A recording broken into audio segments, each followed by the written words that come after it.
at the beginning of January, my friend Brittany asked me to recommend a book that was published before 2020. She was doing a post on Instagram with a recommendation from a bunch of different friends for books that were set before 2020. And it's a great post. You should definitely go check it out. And I agree with all of the recs on that post.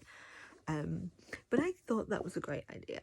And so I'm kind of stealing it a little bit. Sorry, Brittany. And I want to talk about some older books that I read and that I've loved and that newer listeners may not have found yet, or even older listeners may not, or it may not have been on their radar. And I thought it's a great way to highlight some older books that were beloved for me. And when I sat and thought about what book I wanted to do first, I really didn't know which way to go. And then I had a conversation with somebody, and it was about how just because something is dark romance doesn't mean it's necessarily triggering. It really depends on your triggers and the execution of those triggers. Just the same of content in a book that isn't dark romance. And that led me to think about this book, Because of Him by Terri E. Laine. This book is one of,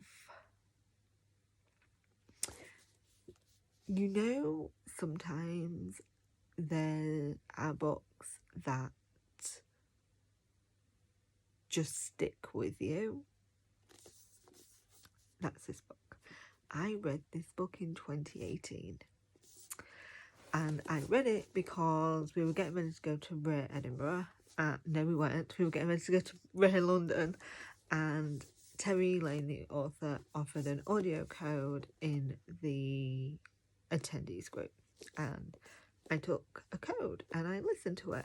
It was Erin, Mallon and Jason Clarke. And I'm not 100% sure, but I think this might have been my first time listening to them together and where they became my dream team. They were phenomenally cast in this book. This book is extremely emotionally charged.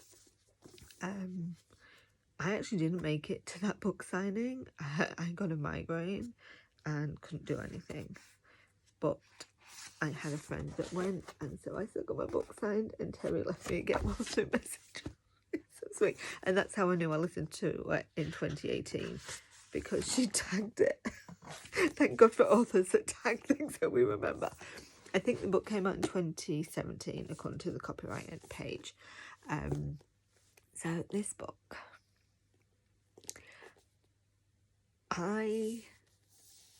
anyone that knows me, that there's certain things that are triggering for me, but they nearly all revolve around essay in all of its forms that it takes.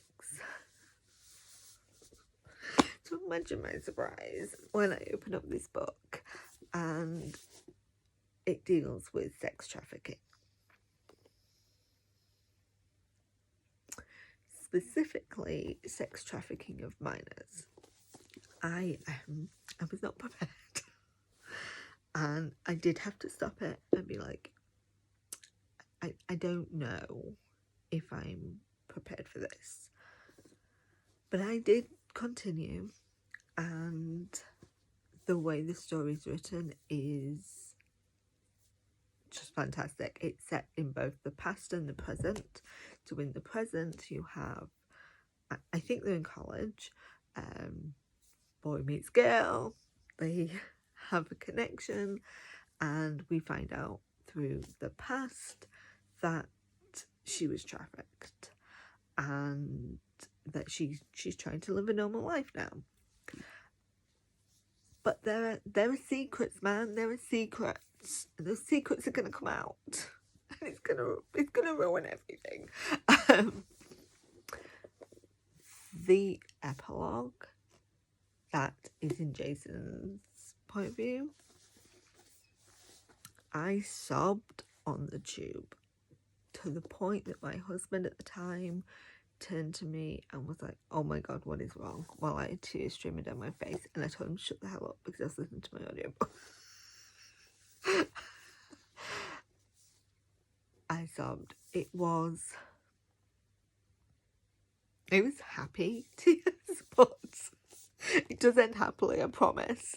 But just the lengths this man went to, and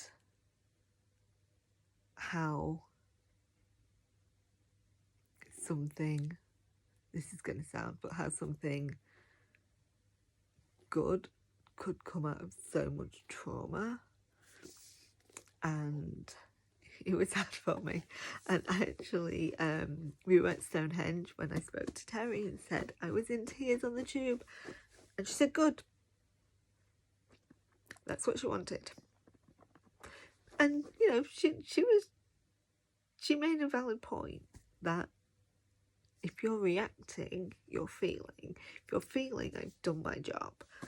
And I think that's one of the best things an author has ever said to me, that made me start thinking differently about books.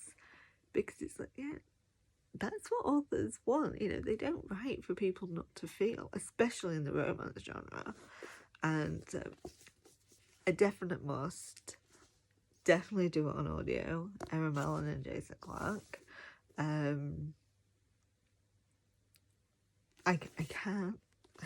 just can't say enough about it. You should definitely check it out if you haven't already.